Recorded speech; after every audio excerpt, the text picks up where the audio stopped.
Please please. जब युवाओं के सपने टूटते हैं तो ऐसा लगता है कि जैसे कि भूचाल सा आ गया। युवा करोड़पति बनने के सपनों को लेकर जब अमेरिका जाते हैं, ऑस्ट्रेलिया जाते हैं, न्यूजीलैंड जाते हैं या कनाडा जाते हैं, उसके बाद यदि उन्हें वापस भेज दिया जाए अपमानजनक तरीके से, तो उनके परिवार पर क्या बीतती है।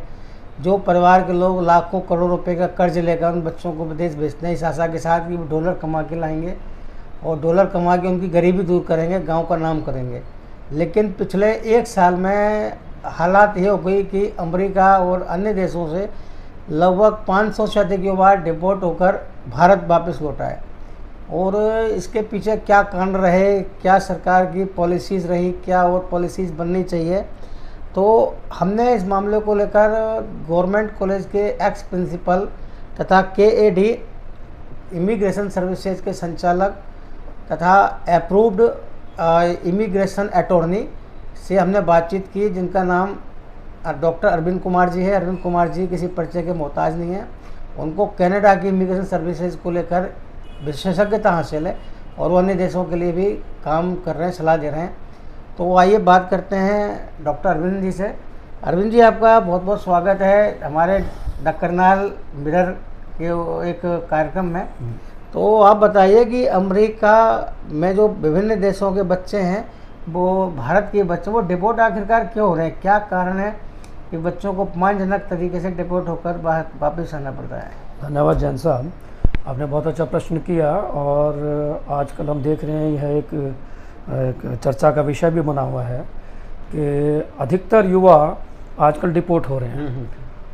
और उनका डिपोर्टेशन होने का मेन कारण ये है कि वो सही तरीके से अपना विदेश में सेटल होने की आकांक्षा नहीं रखते, शॉर्टकट्स अपनाते हैं। और जब इनकी फाइल्स खुलती हैं तो किसी भी देश की सरकार हो, वो अपने यहाँ अवैध प्रवासियों को कभी नहीं बसाना चाहेगी। और ये एक फैक्ट है। और जब इन चीज़ों को उजागर होना होता है तो उसका रिज़ल्ट यही होता है कि इन कंट्रीज़ के पास डिपोर्ट करने के अलावा कोई चारा नहीं होता है। और ये बहुत ज्वलंत मुद्दा है। और कनाडा में भी लिस्ट तैयार हो रही है और तकरीबन 2000 लोगों को डिपोर्ट किया जा चुका है इस साल कनाडा से। और वहाँ 48,000 लोगों को रिमूवल ऑर्डर्स भी दिए जा चुके हैं, जिनमें से कि 7,000 की पहचान हो चुकी है और उनको डिटेन भी किया जा चुका है।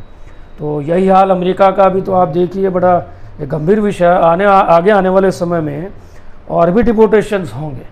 तो डॉक्टर साहब, ये कागज़ों में क्या कमी होती है? क्या इनका जो इमिग्रेशन होता है झूठ पर आधारित होता है, झूठे आंकड़े, झूठे पात्रता पर आधारित होता है?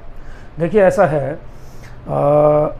हर एक को अधिकार है कहीं भी सेटल होने का, कहीं भी जाने का, लेकिन उसका माध्यम जो है वो सही होना चाहिए। जी जी जी। अब डिपोर्टेशन का मतलब क्या है कि आपने वहाँ पर अमेरिका में या किसी भी देश में आप गए और आपने कुछ झूठ बोला या डॉक्यूमेंट्स गलत लगाए। और डिपोर्टेशन किन केसेस में होता है? फॉर एग्जांपल मेन जो चल रहा है, जैसे शरणार्थी के रूप में यहाँ का युवा वर्ग भ्रमित है, 50-60 लाख 70 लाख रुपए देकर और 2 नंबर से वहाँ एंट्री लेते हैं। और इनको एंट्री मिलती क्यों है? क्योंकि अमेरिका, कनाडा ये चुनिंदा देश ऐसे हैं जो कि ह्यूमन राइट्स कन्वेंशन के तहत ये इन्होंने साइन कर रखा है, संधि कर रखी है कि किसी भी व्यक्ति विशेष को यदि जान का खतरा होगा राजनीतिक रूप से या और किसी कारण से, तो उनको जीने का अधिकार हम देंगे। लेकिन हुआ क्या, इसका युवा वर्ग गलत फ़ायदा उठाने लग गए और वहाँ जाके ये हमारे भारत की भी बदनामी करते हैं। ये कहते हैं डिफरेंट पॉलिटिकल पार्टीज से लिखवाते हैं हमें जान का खतरा है, या किसी ढंग से वहाँ अपना एक लिख के देते हैं कि हम यहाँ पे सुरक्षित नहीं है, हमें शरण दी जाए। और एक बारी उनको एंट्री दे दी जाती है और यदि अब तो ये होने लगा कि प्रथम दृष्टया यदि ये लगे कि ये इंसान गलत बोल रहा है और इसके पास इस प्रकार का कोई एविडेंस नहीं है, तो उसे इमीडिएटली डिटेन करके भी डिपोर्ट किया जा सकता है। जैसे आपने भी चर्चा हो रही थी कि आपने बताया कि एक परिवार वहाँ गलत तरीके से गया और उसके बाद में जब वापस लौटा तो इंडिया में रहा, उसके बाद वापस गया, तो उसके परिवार को जाने दिया, उसको रोक लिया, उसको डिपोर्ट कर दिया। बिल्कुल। अब देखिए ये सिलसिला नहीं रुकेगा, क्योंकि अब ये देश भी इस बात को समझने लग गए हैं कि एक परोपकारिता के तहत और एक मानवता के दृष्टिगत इनको रहने की अनुमति दी जाती थी जब तक कि इनके केस का फैसला ना हो। डिपोर्टेशंस पहले भी होते रहे हैं, लेकिन अब ये देश बहुत सजग हो गए हैं इस बात के लिए। अभी जो आपने बताया लेटेस्ट क्या हुआ कि एक व्यक्ति अपने परिवार के साथ अमेरिका से इंडिया आया और फिर दोबारा अमेरिका गया तो वहीं रोक लिया गया। उनसे प्रश्न किया कि उनकी फ़ाइल खोली गई कि आपने तो ये लिखा था कि हमें हिंदुस्तान में खतरा है, आप फिर गए क्यों वापस जाएँ, आपको एंट्री नहीं दी जा सकती। आगे आने वाले समय में ये भी चीज़ें और उजागर होंगी, समीक्षा हो सकती है, जो असाइलम वीज़ा है समीक्षा हो सकती है। बिल्कुल समीक्षा हो सकती है। और क्योंकि जब आपने कह दिया हमें उस देश में खतरा, तो अब जा किस ले रहे हैं उस देश में वापस से। डॉक्टर साहब दूसरा ये था कि आज युवाओं में ये सवाल है कि आखिर डिपोर्टेशन बचने के लिए क्या करें। जो नए बच्चे हैं वो किस तरह का रास्ता अपनाएं, चूँकि भ्रमित करने वाले लोग ज़्यादा हैं। तो इसमें आप बताइए, चूँकि आप विशेषज्ञता हासिल है इस सब्जेक्ट में, तो आप बताएं थोड़ा। देखिए ऐसा है, युवाओं को ये संदेश है कि आप सही और लीगल तरीके से जाएं। उसका माध्यम क्या है, आप स्टडी वीज़ा पे जा सकते हैं। अब स्टडी वीज़ा के लिए आइलेट्स या अंग्रेजी का ज्ञान होना ज़रूरी है, वो टेस्ट देना पड़ेगा, शॉर्टकट मत अपनाइए। स्टडी वीज़ा के बाद वर्क परमिट का प्रावधान तकरीबन हर देश में होता है, और वर्क परमिट के बाद आपको वहाँ बसने की भी सुविधा दी जाती है, आपको रेजिडेंसी मिलती है। कनाडा में PR कह देते हैं, अमेरिका में ग्रीन कार्ड कह देते हैं उसे। उसके बाद आप वहाँ के नागरिक भी बन सकते हैं। यदि आप एक सही तरीके से जाएंगे तो ना तो अवसरों की कमी है, ना कभी आपको सारी उम्र ये डर सताता रहेगा कि कभी हमारी फाइल में कुछ त्रुटियाँ पकड़ी गई तो हमें कोई वापस ना कर दे। तो अपना भविष्य बनाइए, लेकिन सही तरीके से बनाइए अपना भविष्य। दूसरा सवाल ये है कि जो डिवोर्ट हो रहे हैं और जो आने वाले टाइम में क्या इसके परिणाम होंगे, जो इस तरह धोखाधड़ी पकड़ी जा रही भारतीयों की, पाकिस्तानियों की धोखाधड़ी। कई अपराधी भी शरणार्थी बन के चले जाते हैं। अभी 4-5 अपराधी भी निकले जो आज तक अपराधी थे, वहाँ चले गए थे। और ये भी देखा जा रहा है कि बाहर बैठे, कनाडा बैठ के, अमेरिका बैठ के भारत से फिरौती वसूल करते हैं भारतीय व्यापारियों से। तो क्या सिनेरियो बन सकता है आने वाले टाइम में जो आप देख रहे हैं? देखिए आने वाले समय में इनकी इतनी भरमार होने वाली है डिपोर्टेशंस की कि अब यूके का एक और एग्जांपल है। यूके में 2000 वर्कर्स के लाइसेंस कैंसिल किए हैं केवल इस बात पे कि उन्होंने अनऑथराइज्ड तरीके से वर्कर्स को एम्प्लॉयमेंट दे रखी थी। ये हर एक देश में होता है, क्योंकि एम्प्लॉयर्स भी फिर क्या करते हैं, 2 नंबर में काम करने वाले होते हैं, उनको कम वेजेस पे उनको रोज़गार देते हैं। उससे होता क्या है, जो जेन्युइन तरीके से जो लोग गए हुए हैं उनका हक भी मारा जाता है, उनको काम नहीं मिल पाता। तो अभी 1-2 साल तक ये छटनी का अभियान चलता रहेगा इन देशों के द्वारा।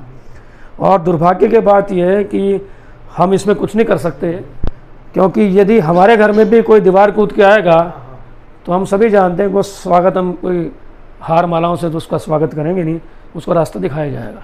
डॉक्टर साहब सवाल ये था कि क्या ये डिपोर्टेशन लगातार हो रहे हैं जो भारत के लोगों द्वारा धोखाधड़ी की जा रही, विदेश की सरकारों द्वारा, संबंधित देशों सरकार द्वारा दीवार फांद कर विदेश में भेजा जा रहा, अमेरिका में भेजा, कनाडा में भेजा जा रहा, यूके में भेजा जा रहा, तो इससे क्या भारत की छवि खराब नहीं हो रही?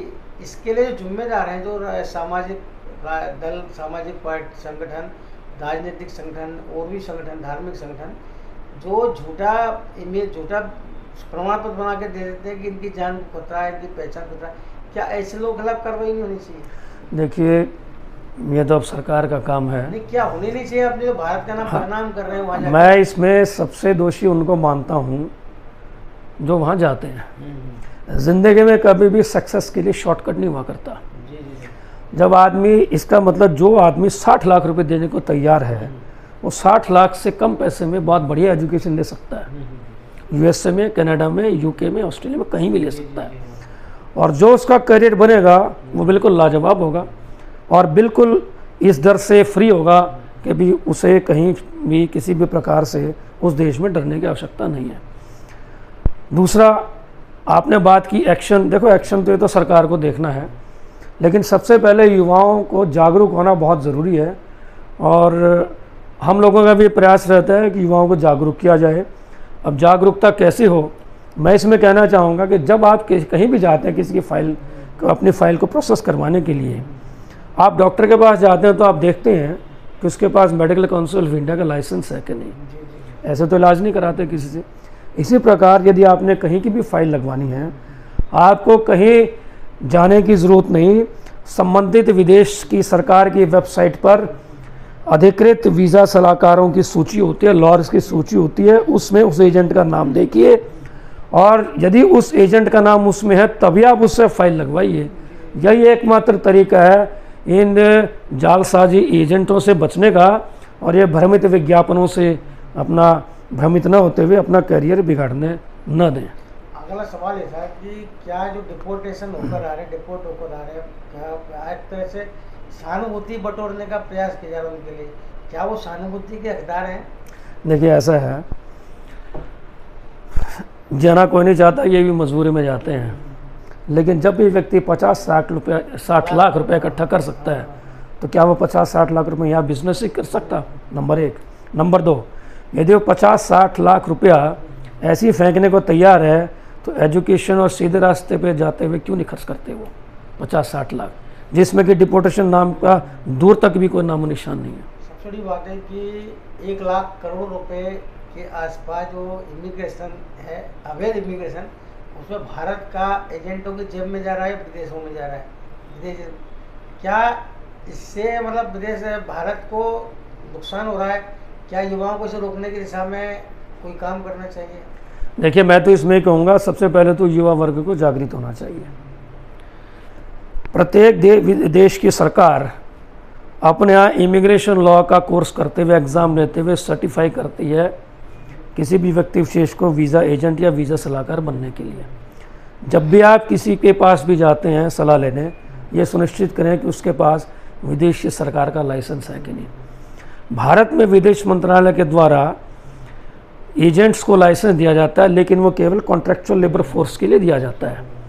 वो है मान लीजिए दुबई में और संयुक्त अरब अमीरात में या इजराइल, कुछ 2-4 चुनिंदा देशों में जो एग्रीमेंट है वहाँ पे वर्कर्स को भेजने के लिए, जो कि दिहाड़ीदार मजदूरों या सेमी स्किल्ड वर्कर्स के लिए होता है, वो सेटलमेंट के लिए नहीं होता है।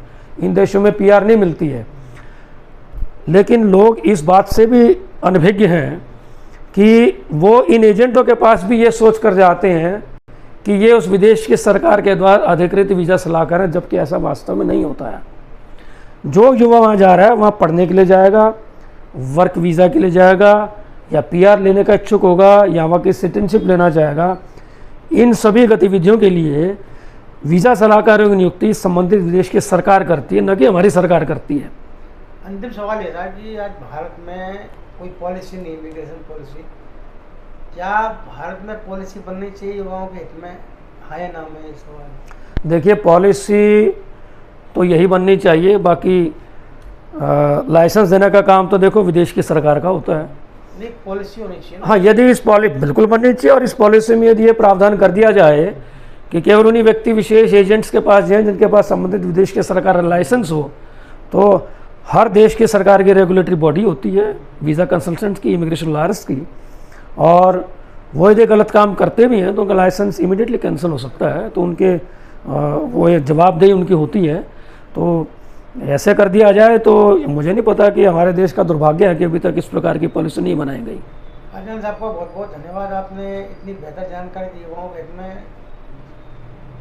आशा है कि युवा इससे सीख लेंगे, इससे कुछ सीख कर अपने आप को होने वाले नुकसान से बचाएंगे। आपका बहुत बहुत धन्यवाद जान साहब, थैंक यू वेरी मच।